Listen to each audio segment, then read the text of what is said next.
So Senate Minority Leader Harry Reid's favorite punching bags back in the spotlight today. Billionaires Charles and David Koch assessing the Republican field, considering who they may back for the presidential nomination. Well, Charles Koch says right now they're looking at these 5 contenders on your screen. Former Florida Governor Jeb Bush, Wisconsin Governor Scott Walker, plus Senators Marco Rubio, Ted Cruz, and Rand Paul. Chris Plant is a syndicated radio talk show host. Leslie Marshall, Fox News contributor and syndicated radio talk show host as well. So wow, Chris, I mean, the Koch brothers may be getting in early with millions and millions of dollars. And of this big Republican field, they've possibly narrowed it down to 5. What kind of impact does that have on those 5 and the others left out? Well, you know, honestly, it's a little hard to say this early on, but they've named 3 people that are declared and in the race and 2 people that are not declared and in the race. And it's a pretty wide spectrum, too. Inside of the Republican field, from very moderate, Jeb Bush, middle of the road, to Rand Paul, very libertarian. The Koch brothers tend to be very libertarian.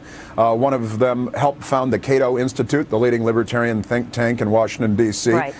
So, I mean, honestly, it's anybody's guess, I guess. If you're in one of those camps, you're hoping that they're going to pick you, for the next dance. But it's wide open still, I think. But it's so interesting, Leslie, because everyone knows you need dough. You need dough to become the presidential nominee. And the fact that they might come in early now and actually shape the campaigns of a lot of these candidates. If you're not on their list, it's problematic, is it not?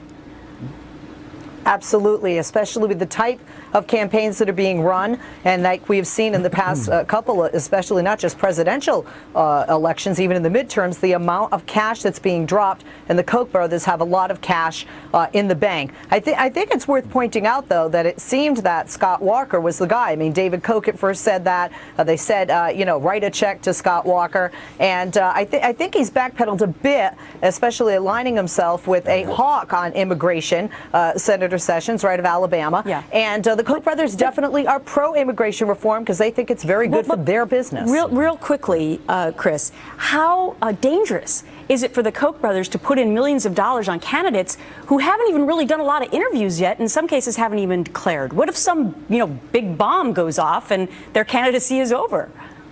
Well, then they'll find somebody else. I would imagine they do have, as Leslie said, they do have a lot of money. I mean, these guys are billionaires, the big evil Koch brothers, with all their success and all of that. I would imagine they just move on to the next candidate. It looks like they're willing to spend the money. And if they lose a few million here, a few million there, really for them, it's not real money. Okay. Got to wrap it there, guys. We've had a lot of breaking news today. Chris and Leslie, thank you. Thanks, Gretchen.